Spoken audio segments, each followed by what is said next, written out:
Happy Tuesday, everyone. Welcome back to Weather on the Go, all your weather coverage. In today's video, a cold blast is coming our way as we get towards this late week and into this upcoming weekend, and this will be bringing some severe weather in its transition, and we'll also talk about the tropics later on in today's video. If you like detailed weather breakdowns across North America and on the tropics, hit the subscribe button down below. It goes a long way into getting all this weather information across your area, and we just hit 50,000 subscribers. Thank you to everybody for supporting the page. I do truly appreciate it, and I would love to hit 100,000 subscribers by the end of 2023, and you can help me do so by hitting the subscribe button down below if you are new to the channel, and also be sure to press the like button down below as well. That also helps me out in a big way.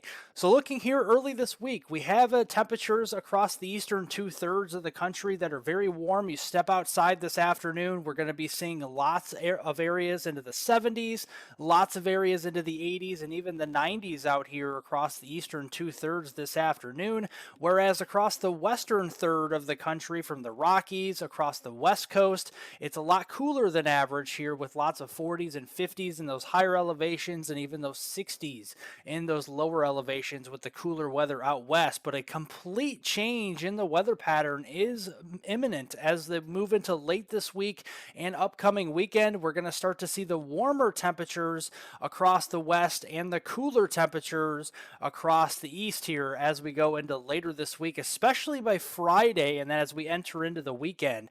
But with its transition, we have to be keeping an eye on the severe weather potential. A fairly strong fall front will be moving through, and it's going to be intercepting the warm, moist, and unstable air out ahead of it from the south. So we're going to continue to watch that. We do have a level 3 out of 5 on the scale here in the orange. That is an enhanced risk of severe weather presented by the Storm Prediction Center from southern Nebraska through west central Kansas and down into northwestern Oklahoma. But we do have the slight risk in the yellow that extends all the way up into western Minnesota and eastern portions of South Dakota, all the way down into the Texas-Mexico border as we go through today. And breaking down the greatest to the least risks of severe weather, the greatest risk today will be for some severe hail, and where you see these hatched marks, that's where we could be seeing hailstones greater than 2 inches in diameter. That is hen egg size or larger, and that covers much of south central Nebraska,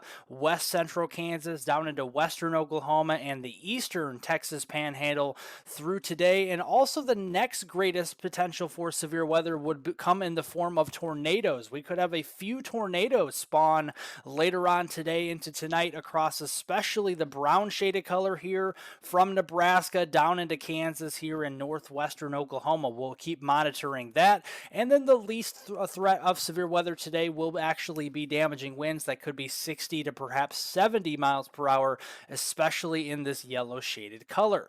So let's time this out for you this morning. A few thunderstorms could be roaming the landscape across the central plains. None of these should really be too off the charts severe. We may have a severe thunderstorm warning or two here.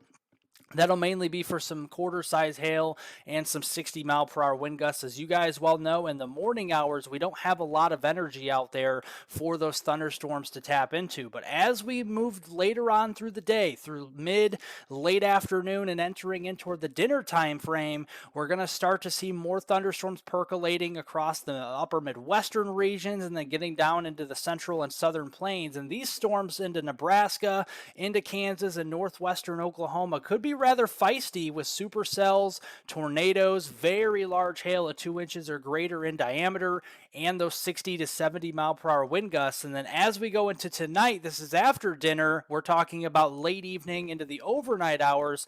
Yeah, we're talking about a squall line of showers and storms from Minnesota down into western Iowa, down here into portions of Kansas, and the southern extent of that getting in here into northwestern Oklahoma as we go through tonight. This will present more of a widespread threat for heavy rainfall, but also with damaging winds over 60 miles per hour as well.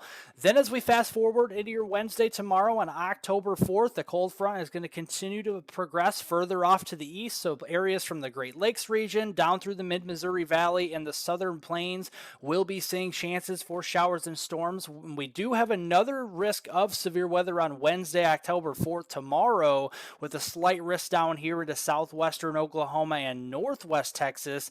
And zooming it into some of the areas at risk here, especially with the yellow shaded color, that's a level 2 out of 5 on the scale. This covers the Lawton, Fort Sill, Oklahoma region down into Wichita Falls, Texas, Childress, all the way down toward the Abilene region, and Lubbock as well. So if you live in any of those areas I just mentioned, you have the greatest chance of severe weather tomorrow out of any of the areas down in the southern plains. And this does include the risk of tornadoes. So starting off your morning on Wednesday, we're going to be seeing a mesoscale convective system, remnant thunderstorm activity. I'm not too worried about severe weather Wednesday morning with this activity. It will start to peter out as it moves further off to the east, and mainly just talking about some frequent lightning and some heavy rainfall. Maybe the strongest cores and strongest storms here could also produce some hail, but again, probably not severe caliber hail by Wednesday morning. But as we get into the afternoon, as you well know, peak daytime heating, we're going to heat up the atmosphere. The dew points will be rising, temperatures will be rising ahead of the front there. And that's going to create what we call CAPE, convective available potential energy. And where you see the oranges and reds here, that's at least 2,000 to 3,000 joules per kilogram of energy. That's strong instability as we go into Wednesday afternoon and evening. And that also is in conjunction with a mid-level jet stream that is pretty potent out of the south and west, with that trough as well from eastern New Mexico into especially the Texas Panhandle and through Oklahoma by Wednesday afternoon and Wednesday evening. So combining both of those, yes, we're going to see another potential for a mesoscale convective system, or what meteorologists call an MCS, that is going to be moving across the southern plains through the Texas Panhandle, where supercells will develop initially. That is likely where the tornado threat will be highest across the eastern Texas Panhandle, and then quick upscale growth into a squall line or an MCS across the Red River here, and this will start to move further off to the east. Although I think by the time it reaches the Dallas-Fort Worth area, it will be on a weakening trend later Wednesday evening. We'll have to keep an eye on that. And then as we move into Thursday, Friday, the cold front is going to progressively continue to move further to the east. Rain showers, some rumbles of thunder can be possible up here across the Great Lakes, southeastern Canada, New England, and then all the way down toward coastal Texas and the Gulf Coast there. But behind that, we're going to be seeing some cooler weather. But before we talk about that, let's talk rainfall amounts here. Total rainfall accumulation now through early this weekend on Saturday, October 7th. Some decent rains can be expected here across the southern plains, getting in toward the Texas Hill Country, and a lot of these areas will be seeing 1 to 3 inches with isolated 4, even 5-inch rainfall amounts here, especially the bullseye being across southeastern Oklahoma and in north central Texas. Yeah, the Dallas-Fort Worth area could be getting 4 inches of rain through this upcoming weekend, so definitely a nice drink of water in areas that are very dry down here with the extreme and exceptional drought. So we'll take any rainfall that we can get. But when you talk about dry ground and you talk about a lot of heavy rainfall rates, it does come at the cost of some flash flooding. So the flash flood potential Wednesday into Thursday is a large slight risk from the lower Missouri Valley here towards Joplin, Springfield, Missouri, down through the Fort Smith area there into Arkansas, Oklahoma City, Tulsa, down toward the Ardmore region, and then getting further to the south there toward Wichita Falls, Abilene, Dallas, Fort Worth, and the Texarkana region. Will be keeping an eye on a flash flood threat Wednesday into Thursday, and then that slight risk extends further south as that front progresses through that region on Thursday into Friday. We're going to see more flash flooding potential toward the Rio Grande Valley in south central Texas. This is for the San Antonio region, down toward Brownsville, and even Corpus Christi. We'll be keeping an eye on that for Thursday into Friday.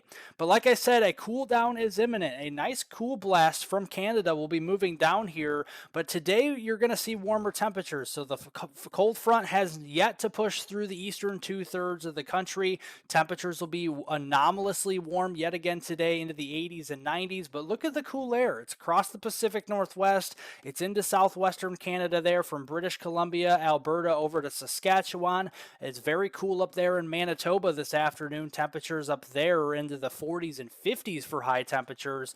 And then as we go into Thursday later this week, you can see already seeing changes where temperatures are falling back into the 60s and 70s. And by this upcoming weekend, as you're waking up on your Saturday morning on October 7th, these are your morning lows. Yes, we could be seeing frost and widespread frost at that occurring across the western Dakotas, northwest Nebraska, and much of the central and northern Rockies, where we have temperatures falling into the lower and middle 30s. And then elsewhere, we're talking 40 and 50s for lows across the Midwest and the Ohio Valley and the Southern Plains. We could be down into the mid 50s in Dallas there at 54, 46 there in Oklahoma City, 48 in Chicago, 47 in Milwaukee, and 42 into the Minneapolis area, the Twin Cities up there for Saturday morning. And we're only going to recover into the low to mid 50s in those areas. So it's going to be a nice change in the weather pattern and a little bit of a shock to the system as well,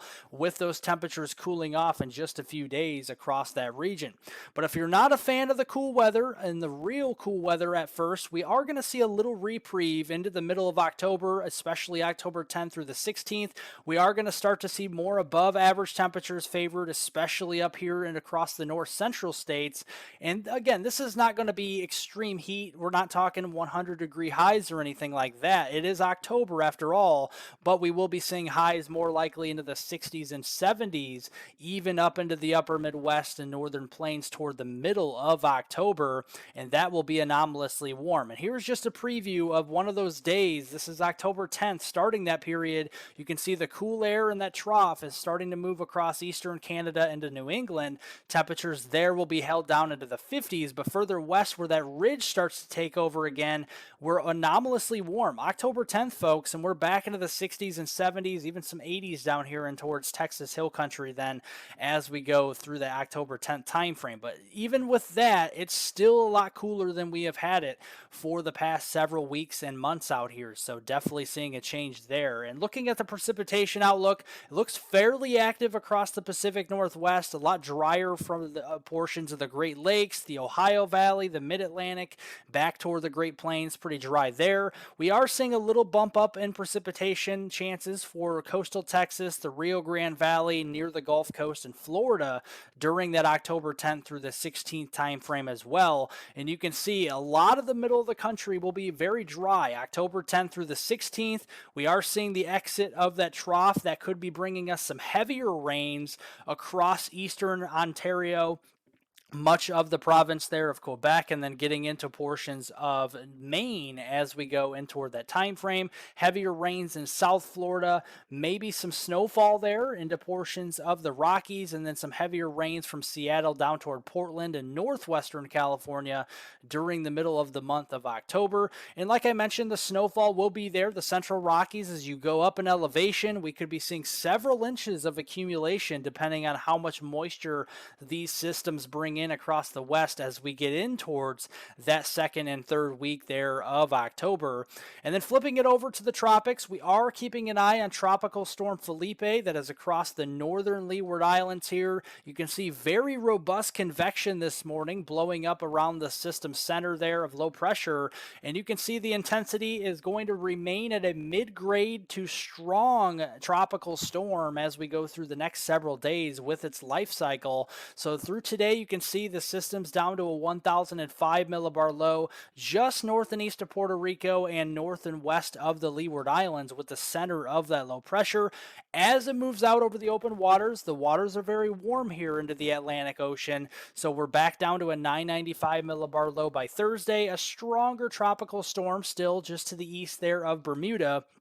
And then as we go into this weekend, we're probably going to be seeing some rip current risks, some rough surf, and some stronger waves out there crashing into Bermuda as we go into this weekend, as the system continues to slowly intensify into a stronger tropical storm by that time. And here's the official cone of uncertainty in the forecast from the National Hurricane Center as we go through the next several days, taking you through Saturday. And you can see Bermuda's right there, and there is a potential that the low pressure system, if it takes the more western eastern track, we could be seeing more of a tropical storm for you folks either way. So we'll continue to watch that through the next few days. But right now you can see Tropical Storm Philippe, maximum sustained winds of 50 miles an hour, and movement is currently to the west-northwest at 7 miles per hour. And overall, the hurricane season is probably not going to be quieting down for too much longer because we have more active weather potentially into the second half of October, especially October 11th through the 17th. The Climate Prediction Center is highlighting areas into the Yucatan and Western Caribbean for potential of favorability of tropical cyclone formation into that third and even fourth week there of October, and that could actually linger over into the eastern Pacific Ocean as well. So we'll have to keep an eye on that moving forward.